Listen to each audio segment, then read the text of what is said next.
Hey guys, coming at you with another video. Got a 2021 Jeep Gladiator Rubicon Ecodiesel. So Ecodiesel meaning it is the diesel version. It's not the Gazzer. 3.0 V6 in the Sarge green color. Super clean. I ordered this puppy back in January. Took a minute, but I picked it up a couple days ago. And I've been driving around, got about 400 miles on it now. I really like this thing a lot. I mean, this thing is fully loaded. Minus, I really dislike the LED headlights. They come because of that halo, whatever design. I really don't like. It reminds me of the old Volkswagen and BMW guys that would buy the aftermarket lights and slap them on the halo conversion kit or whatever. Really cheesy. So I did order some new LED headlights because the halogens just don't do the job. Got some other mods that are coming, obviously. And if you saw some of my other stuff, you know that I don't like leaving stuff extremely stock. But this is going to be a pretty subtle build. Kind of thinking between 35s or 37s. I'm probably going to end up doing 37s on it. So obviously some supporting mods to do that. But it is a diesel. Let's start her up. Super quiet little rig. Not that box. Shocks. I didn't even know that there was a piston protector on there. That's kind of cool.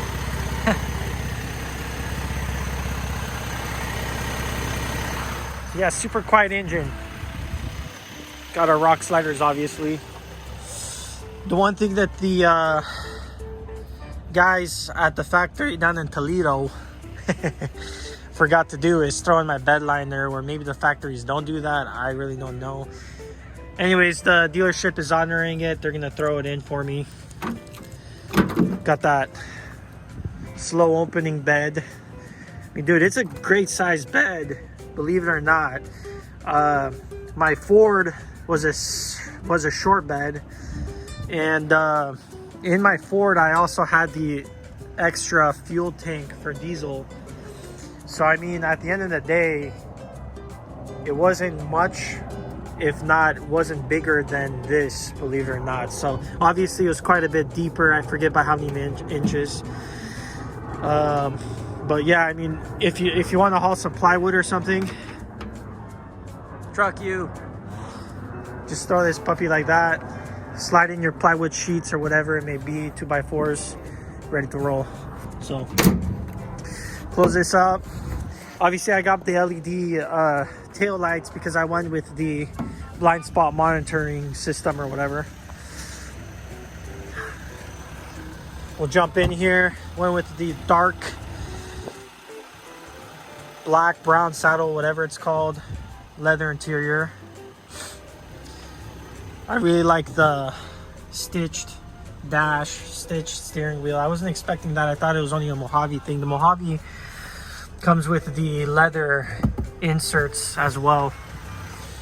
But sit back here. As you can see, rough country is the headlights that I decided to give a shot.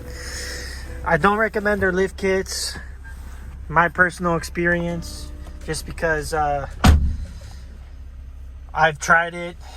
Long arm, radius arm kit, snapped 3 of their arms before I decided to just say forget about it, and I went custom.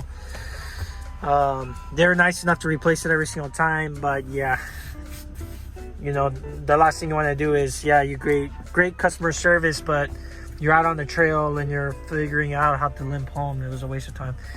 So another thing on the Rubicon, people were saying that, oh, with the Rubicon you don't get this hand rest. Well, I mean, here it is. I don't know if it is because I want the brown leather interior or not, but that's pretty legit.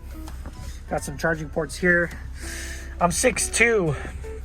I know I got my underwear on, but I'm 6'2", and I mean, this is set up for me to drive.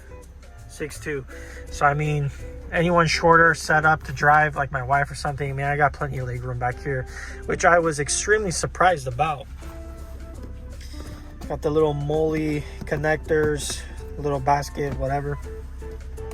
So yeah, plenty of leg room. I sat in the back of a Tacoma, not a lot of room, so pretty happy with that.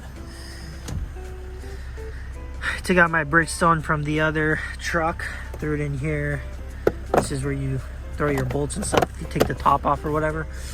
Got some other Easter eggs under there. I wasn't expecting to get this basket, believe it or not. I thought you only got that if you did the cargo rail setup power upgrade. So I wasn't expecting to see that, but cool little surprise. Get in here, start her up, which it already is, but whatever, you know, press the start button. I mean, obviously got the backup camera, all that great stuff. Dude, it's pretty dang crisp though, you gotta admit. Daytime or nighttime. I do not have the front camera. If I went with the front camera, they would have forced me to do the front LED package, and I did not want that at all. I would have done the front LED package only if I wouldn't have been able to get the rear LED tail lights, which I was able to because I did the advanced collision warning system. So I lucked out there. But yeah, I really like this leather. I was looking at 2020 Gladiators, and I feel like the 2020s were still struggling with that lighter colored leather, and the texture on this, you can see these dimples and stuff. It feels a lot more durable than the other leather seats. The other leather seats reminded me of like the 2012 and up. You got that kind of weak sauce. I don't know, it's just like shiny smooth. It looks like it breaks down. I've seen some older ones where it does break down. This actually looks pretty durable. It's a darker leather, which I like.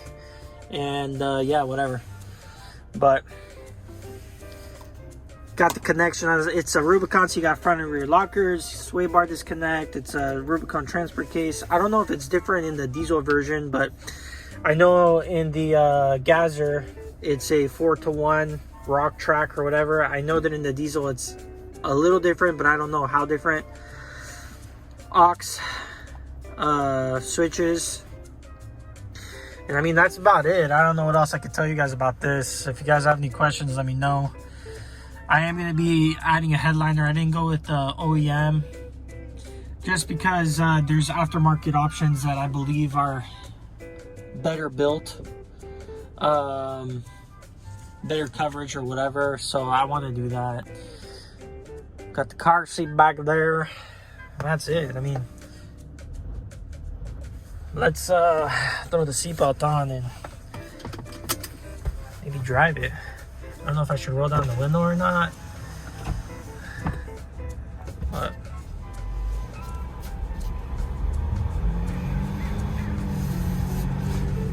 here, I'll roll it up.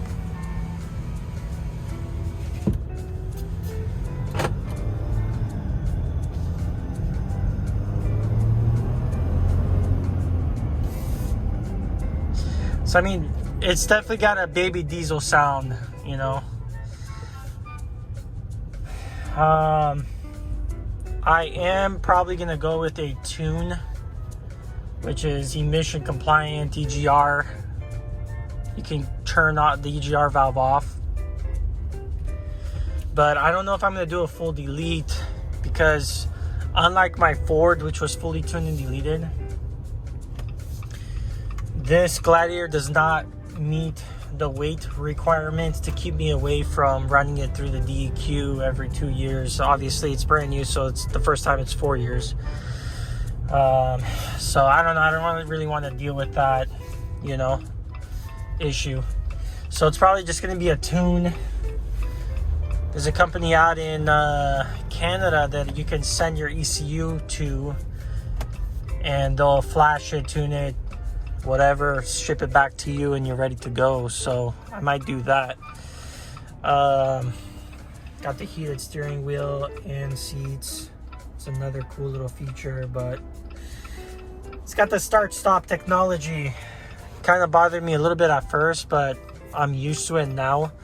If you want to turn that off though, you can just click this button and it will never do it again. Obviously you got to click that thing every time you get in and turn it on. But if you do get a forget what it's called, it's mini something, it's like a little tuner, you can manually go in there and like mess around with a bunch of stuff and make it so that that will never turn on and you'll never have to push the button.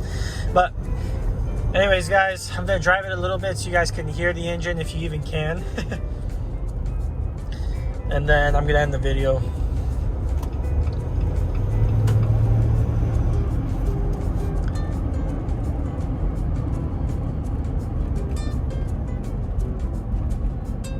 So we're coming to the stop here. So while we're waiting at the stoplight, I actually lucked out with my truck. I had it posted up at my buddy's dealership beforehand. Stop talking here for a second.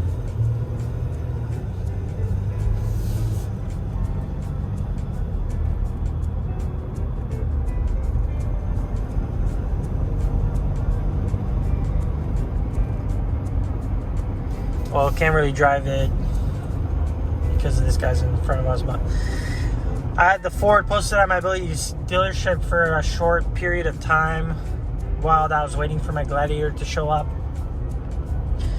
And long story short, I went into the dealership. I decided to just bring in my truck as well for kicks and giggles, and they actually gave me a trade-in number that was the one that I requested. So there was a little bit of back and forth. At first they just gave me a trade-in number and I told them it was a little low. We weren't far off. I gave them what my bottom number was. They came back a little higher. I told them, I'm not here to play any games or anything like that. I'm like, if we don't meet this number, I'm just gonna have to take it home and gonna sell it with my buddy's dealer. That was another option. I was in no hurry to get rid of it. It wasn't an issue. But they walked away, came back, and they gave me my number. So I traded it in. Buying this, MSRP on it was over $62,000. You see, probably got my thing in here. I shouldn't be doing this while I'm driving, but I am in the neighborhood. MSRP was $62,405. This vehicle was built especially for Jason Simpian. That's me. And I went in when I built it and I did a little bit of haggling then. But long story short, I used my Costco discount or whatever. This dealership did that. And I did a little bit of haggling after that. And I came in under MSRP. So, I don't know. People are paying more than the MSRP for these things. I don't know if anyone still is, to be totally honest with you. But, yeah. I came in under MSRP. It's a diesel. Probably going to tune this puppy. My wife is calling me. So, I'm going to have to end this video here. Thanks for watching. Stay tuned for some modifications to this bucket. And maybe we'll go do some overlanding, go hit some dirt trails or something. Get the paint a little dirty, and I might have to give it a wash or something. So stay tuned for that.